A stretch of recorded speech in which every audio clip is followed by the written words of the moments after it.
Salut mon ami, aujourd'hui je suis juste venue te dire que tu as fait le bon choix.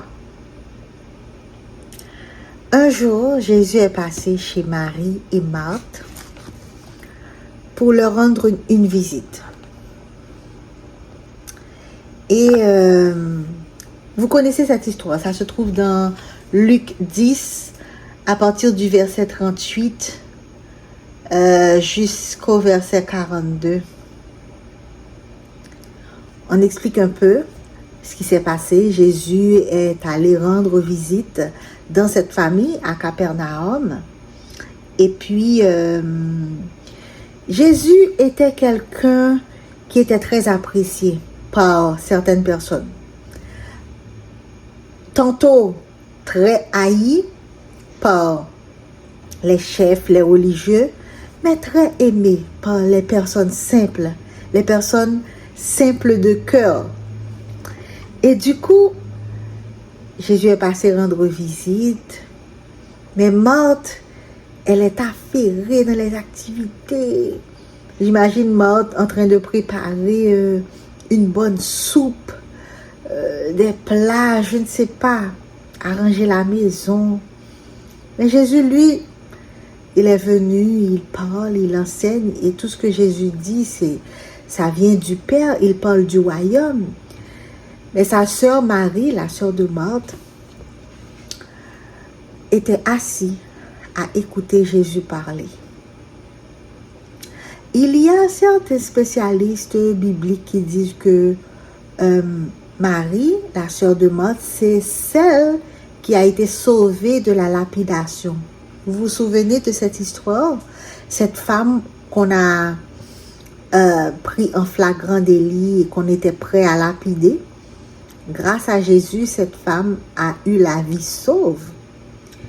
Et la dernière parole que Jésus a dit à cette femme, va et ne pêche plus.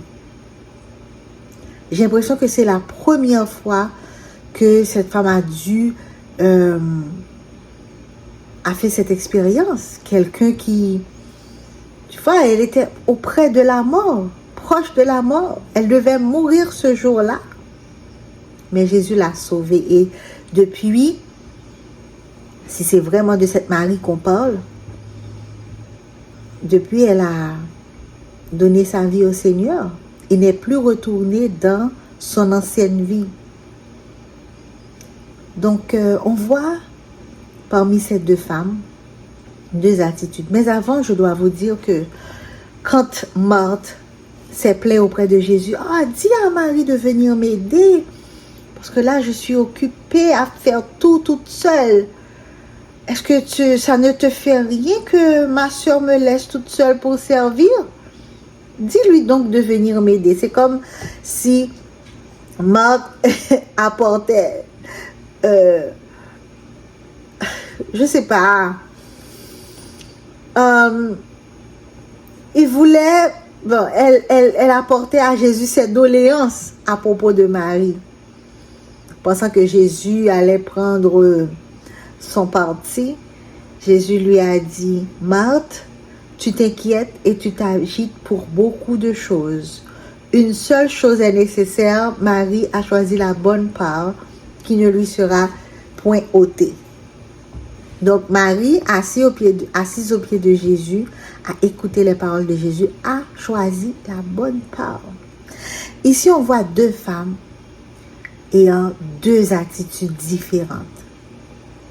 Tout comme aujourd'hui, on a plusieurs chrétiens. On a deux types de chrétiens. Ceux qui restent dans la parole, ceux qui restent au pied de Jésus à écouter la parole pour être changés par sa parole, pour être transformés par cette parole. Et d'autres qui font, tu vois, la performance, montrer tout le monde, etc. C'est deux attitudes différentes. Un jour, j'écoutais des vidéos de Venez Raisonnons. Ça m'arrive de vouloir maîtriser un sujet, puis j'écoute les vidéos de Venez Raisonnons. Voilà. Sinon, si c'est une série, J'écoute une première, une deuxième, etc., etc. Puis à ce moment-là, il y avait des visiteurs là où je vivais. Et puis, l'un d'entre eux me dit, mais pourquoi cette obsession? Pourquoi tu écoutes tout le temps la même chose, les mêmes choses? Et puis, je lui ai dit, mais comment est-ce qu'on arrive à connaître Dieu, sinon dans sa parole? Puis il a dit, oh, cet homme-là qui présente les études, c'est comme, il est obsédé, il est à fond. Je dis oui. Mais aujourd'hui, je fais un petit recul par rapport à la situation, puisque je connais la personne.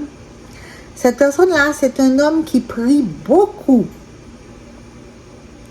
Tu vois, c'est un homme qui dirige des groupes de prière. Dès qu'on parle de prière, c'est lui, tout ça. Et puis, c'est quelqu'un qui est vraiment acharné dans la prière. Il prie beaucoup, des sessions de prière. Tu vois, la prière pour lui, c'est vraiment un rituel. 7 prières, 7 chants, 7 psaumes, etc. En fait, c'est un religieux. Mais je ne comprends pas. Lui, il est un acharné dans les sessions de prière. Il ne peut pas comprendre quelqu'un qui est obsédé par les études bibliques. En tout cas, il y a certains chrétiens qui croient beaucoup en la prière. Et c'est bien. Mais il y a un danger dans tout ça. Le danger, c'est quand ces personnes prient, c'est pour demander des choses. Dieu, donne-moi ceci, donne à mes enfants cela, fais telle chose. C'est comme des gens qui passent leur temps à ordonner Dieu, à donner de l'ordre à Dieu. Tu vois, tu dois faire ceci pour nous, faire cela pour nous, etc., etc. C'est vraiment, ils demandent des choses pour satisfaire leurs désirs. Et par là, leur passion, leur ego en même temps. Parce que ces personnes-là passent tellement de temps à demander, mais ils ne prennent pas le temps qu'il faut pour demander ce qui est nécessaire.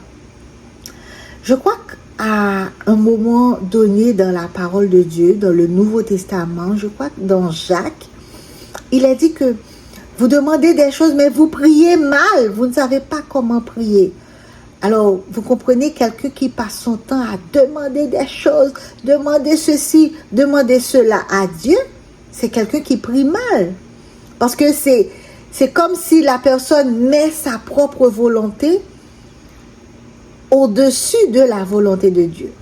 Pourquoi ne pas me demander à Dieu de préférence, Seigneur, qu'est-ce que tu veux que je comprenne dans telle situation?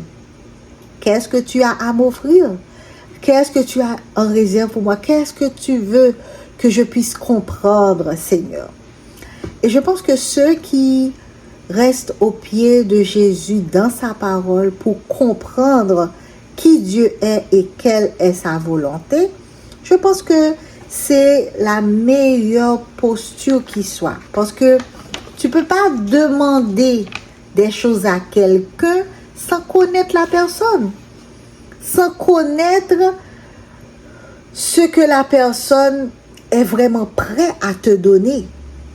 Parce que vous voyez, les Juifs qui donnaient des sacrifices, les béliers, les taureaux, etc., Dieu leur a dit à un moment donné qu'il n'est pas intéressé à leur sacrifice.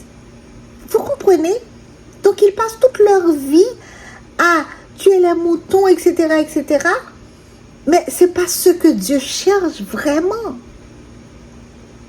Donc, aujourd'hui, dans notre période, les gens peuvent passer des nuits en prière, des journées, des jeûnes, etc.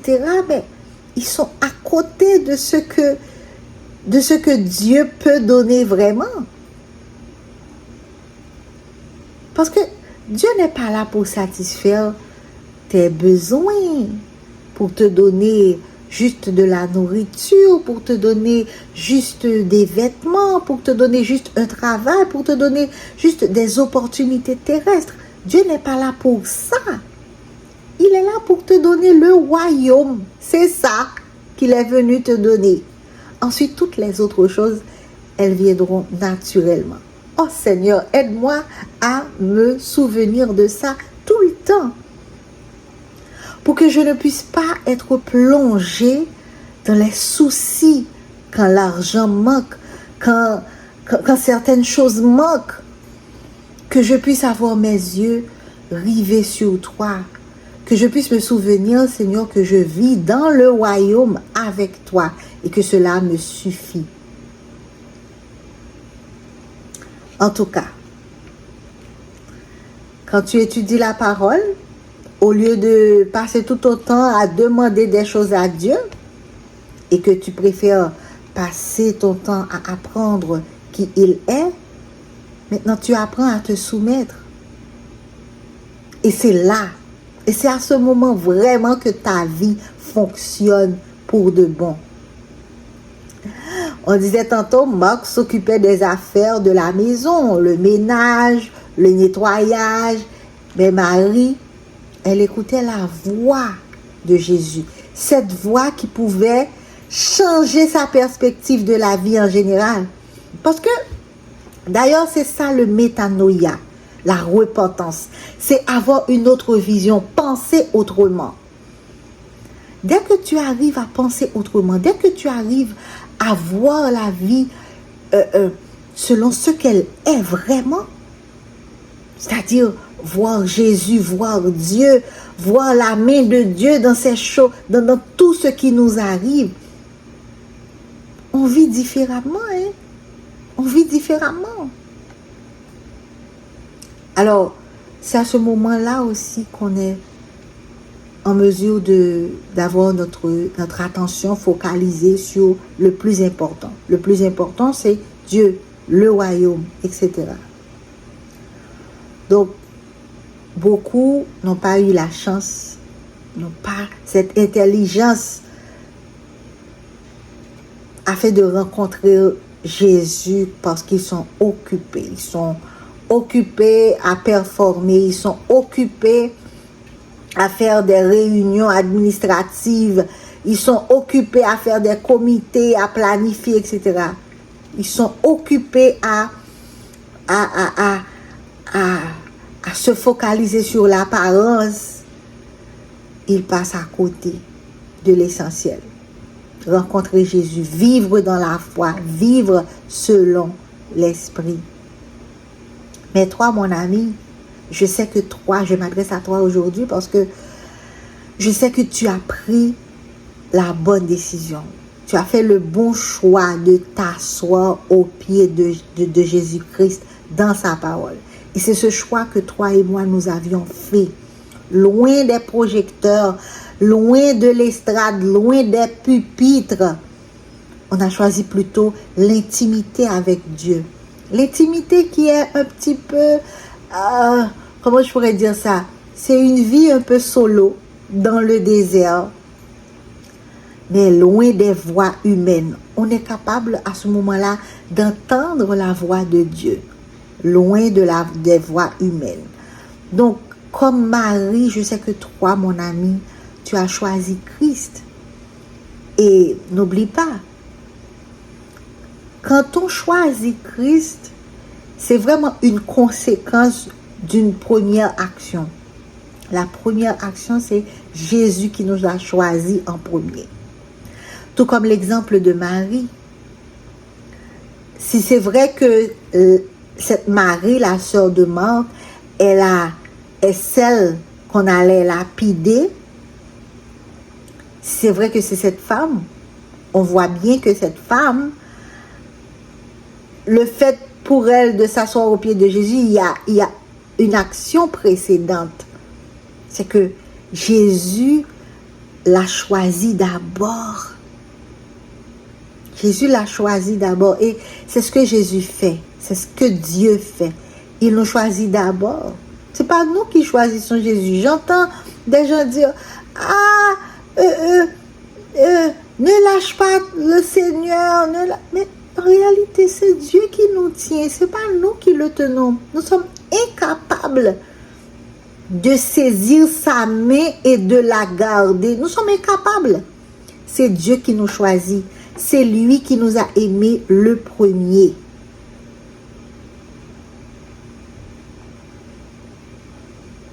Et si nous le laissons vivre en nous, loin des distractions, oh mon Dieu, il y a tellement de distractions. Aujourd'hui, j'ai écouté une vidéo de monsieur qui disait que l'ennemi ne vient pas vraiment carrément en face de toi pour te dire « Ah, je suis ton ennemi, je suis Satan. » Non, mais il passe par les distractions de ce monde. Tout ce qui te tient éloigné du but, ce qui te tient éloigné, ce qui tient ton esprit éloigné du royaume. Ça peut être ce que tu regardes, tu vois, cet appareil électronique, intelligent que tu tiens dans ta main chaque jour. Tu peux rien faire sans cet appareil, il est toujours là. Il a tout à l'intérieur. Il a ton carnet de banque, il y a tes informations, il y a tout pour te distraire. Des choses pour apprendre, des choses pour te distraire, etc. Des vidéos à n'en plus finir. Ton cerveau n'en peut plus. Il est trop stimulé. Tu es distrait. Moi aussi, mon ami. Je suis distraite tellement trop souvent. Alors, Dieu nous attire à lui. Et à chaque fois que tu te sens, tu vois, un peu, comment je pourrais dire ça, une lutte intérieure, sache que c'est le Saint-Esprit qui agit en toi. Parce que quand tu ne ressens plus rien, quand tu te sens à l'aise dans le mal, à l'aise à faire ce que tu veux, c'est que l'esprit n'est pas là. Quand l'esprit vient, il vient te bouleverser. Il vient te secouer de ta nonchalance. Alors, Dieu veut nous attirer à lui, loin de ces distractions, loin de ces choses-là qui tiennent notre esprit emprisonné, quoi. Et ce qu'il veut faire de toi, ce qu'il veut faire de moi, c'est que nous soyons l'expression des battements de son cœur. Waouh! L'expression des battements de son cœur auprès des autres. Que les autres puissent ressentir l'amour de Jésus à travers nous, dans la façon dont nous les aimons, dans la façon dont nous prenons soin d'eux, dans la façon dont nous leur annonçons l'évangile. Par exemple, mes amis, je vois souvent des gens se tenir dans la rue pour apporter l'évangile de manière agressive aux autres. Vous allez en enfer si vous n'acceptez pas Jésus. Mais ça, c'est trop agressif. Ça ne peut pas se faire ainsi. Partager l'évangile, c'est vraiment apprendre à connaître l'autre, apprendre à être dans ses chaussures par la bienveillance, par la façon dont nous les traitons. Et c'est les autres qui vont demander, mais tu es différent. Qu'est-ce qui fait que tu sois aussi différent? Et puis là, tu commences à partager la parole. Jésus n'a jamais secoué les gens. Venez à moi. Non. C'était toujours avec douceur. Alors, c'est en connaissant Jésus, c'est en restant assis dans sa parole qu'on saura comment partager l'évangile aux autres, comme lui, il l'a fait. Nous devenons, comme je viens de le dire, l'expression des battements de son cœur. Comme il a été, c'est comme ça que nous serons. Jésus était venu sur la terre. Il n'a jamais jugé personne. Hein?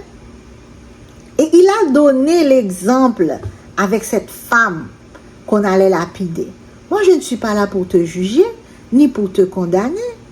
Mais par contre, quelque part dans la parole, il dit que c'est ceux qui sont C'est vraiment ceux qui sont rebelles qui seront jugés en fait. Mais il n'est pas venu juger ceux qui déjà ont besoin de lui, non. Alors mon ami, Jésus n'est pas venu juger. Sur terre, toi tu ne juges pas.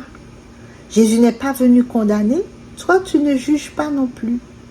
Jésus est venu secourir, toi tu vas au secours des autres. Jésus a fait preuve de patience quand il était sur la terre. Toi aussi, tu fais preuve de patience autour de toi. Jésus est venu apporter la paix. Toi aussi, tu es un instrument de paix. Jésus a aimé jusqu'à se sacrifier, jusqu'à donner sa vie. Et tu sais pourquoi Dieu nous sauve? Il nous sauve pour de bonnes œuvres. Nous ne faisons pas de bonnes œuvres pour être sauvés, mais nous faisons les bonnes œuvres parce que nous sommes déjà sauvés. Voilà, nous sommes déjà sauvés, alors ce salut-là nous permet de faire de bonnes œuvres. Alors mon ami, Marie a fait ce choix. Après avoir reçu l'appel de Jésus, Jésus l'a choisi d'abord. Toi aussi mon ami, je sais que Dieu t'a choisi. Mais aujourd'hui, je suis venue t'encourager parce que je sais que les distractions sont là pour te faire dévier le chemin, pour retirer en fait ton focus sur ce qui est important. Parce que c'est vrai qu'on est élu de Dieu, mais n'oublie pas que Satan, il est là pour séduire même les élus.